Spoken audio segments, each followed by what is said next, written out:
Kembali kita ingatkan sejarah kolonialisasi. Mengapa dilakukan? Jawabannya hanya satu, Lebensraum. Ini hanya istilah dari bahasa Jerman dan bangsa Jerman di periode 1890 hingga 1940 yang mencerminkan sejarah kolonialisasi sejak zaman Macedonia, Romawi hingga kolonialisasi Eropa ke seluruh dunia. Semuanya sama, Lebensraum. Lebensraum terjemahannya adalah living space atau wilayah hidup, tempat tinggal dan segala kebutuhannya. Kita meneok nation interest banyak negara dunia saat ini. Misalnya Tiongkok. Untuk menghidupi 1,4 miliar penduduknya, Tiongkok harus melakukan kolonialisasi. Namun Tiongkok menggunakan kolonialisasi 5.0. 5.0 kalau pakai terminologi di Akademi Militer, yaitu menggunakan economic approach dan soft power. Tidak mencaplok alam militer, namun mengambil kemanfaatan sumber daya sebuah negara. Amerika juga sama, mengkolonialisasi bangsa dan negara lain demi menghidupi 350 juta penduduknya. Misalnya di Jazirah Arab, dikuasainya di negara-negara Asia Barat lainnya dan semua wilayah yang memiliki unsur fosil oil seperti di negara Myanmar, Indonesia, Venezuela, Nigeria. Mana saja yang ada fosil oil, Amerika masuk mengendalikan dengan hard power, dengan tekanan premanisme. Itulah mengapa kalau kesadaran bernegaranya rendah, sebuah negara yang pimpinannya lemah, negara tersebut memiliki sumber daya alam yang besar, maka kepastiannya yang bisa terjadi adalah takluk oleh Tiongkok atau ditaklukkan oleh Amerika. Bahkan ada yang takluk kepada keduanya. Intinya pastinya sumber daya alamnya yang disikat. Miskin nantinya seperti Nauru, negara kepulauan di selatan Pasifik yang kaya akan fosfat. Dalam 40 tahun disedot Amerika sampai nol. Sekarang miskin itu negara Nauru. Pemimpin lampaunya menjual tanah air sumber daya alam Nauru dan tidak menjadikan Nauru negara produktif, memanfaatkan kekayaan tersebut menjadi modal untuk membangun industri, tapi malah menjadikan negara konsumtif, paling berdagang aja. Kembali ke Lebensraumnya Rusia, negara yang wilayah daratnya luas, penduduknya 150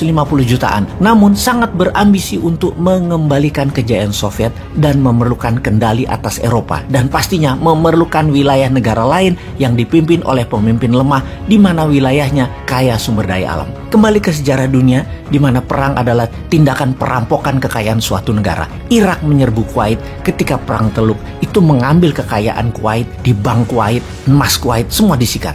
Amerika menyerbu Irak, mengambil kekayaan Kuwait yang Irak rampok dibawa ke Amerika. Juga sewaktu peristiwa di Libya, di Benghazi, itu perampokan kekayaannya Gaddafi dibawa ke Amerika. Ada juga masanya Nazi, serbu Belanda, ambil cadangan emas Belanda dari rampokan kekayaan Nusantara. Lalu di tahun 1945 Amerika ambil emas rampokan Nazi asal Belanda tersebut ke Amerika. Intinya semuanya adalah bajingan, kampret, dan semuanya jahat. Inilah mengapa Ukraina penting. Ukraina mau masuk NATO dan negara NATO, Inggris dan Amerika horny banget ambil kendali negara Ukraina yang kaya sumber daya alamnya. Makanya Rusia berang, Ukraina mau masuk NATO tersebut. Mending dianeksasi sekalian karena bagian dari impian lama Putin. Rusia adalah Soviet baru.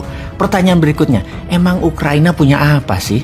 Ukraina itu memiliki cadangan uranium terbesar di Eropa, cadangan titanium nomor 2 di Eropa, 12% cadangan manganis dunia, cadangan shale gasnya nomor 3 terbanyak di Eropa, cadangan batu baranya nomor 7 terbesar di dunia, cadangan iron ore-nya nomor 2 terbesar di dunia. Ditambah lagi, Ukraina adalah negara agrikultur yang besar. Secara lahan, Ukraina terbesar di Eropa. Ranking dalam memproduksi pangan agrikultur masuk top 5 dunia sebagai penghasil sunflower nomor 1 dunia, barley nomor 2 di dunia, kentang nomor 4 di dunia, lebah madu nomor 5 di dunia, telur ayam nomor 9 di dunia, gandum produksi nomor 8 dunia, dan lain sebagainya. Secara kalkulasi, hasil agrikultur Ukraina dapat memproduksi makanan untuk memenuhi kebutuhan 600 juta manusia. Di sisi lain lagi yaitu secara produksi industri Ukraina.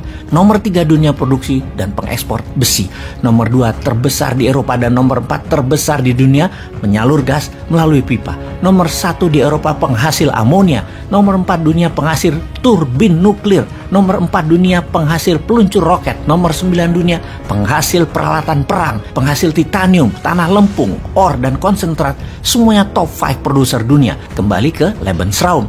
Rusia bukan hanya menganggap Ukraina adalah satu rumpun, satu bangsa, satu sejarah seperti satu Nusantaranya di ASEAN, Indonesia. Tetapi demi hajat hidup, Rusia menyerang Ukraina, kemudian akan memasang presiden boneka pemimpin Kiev yang pro-Rusia. Dapat dipastikan itu semua segera akan terjadi. Di Indonesia imbasnya bagaimana? siap-siap BBM naik di Indonesia, siap-siap harga listrik naik, siap-siap biaya-biaya akan naik, siap-siap daya beli turun. Kalau pemerintah penguasanya masih fokus pada kerja proyek, ambiar keadaan domestiknya nanti. Ikuti Bosman Tour 2023, Solo, Malang, Tangerang, Road to Billionaire. Selamat bergabung.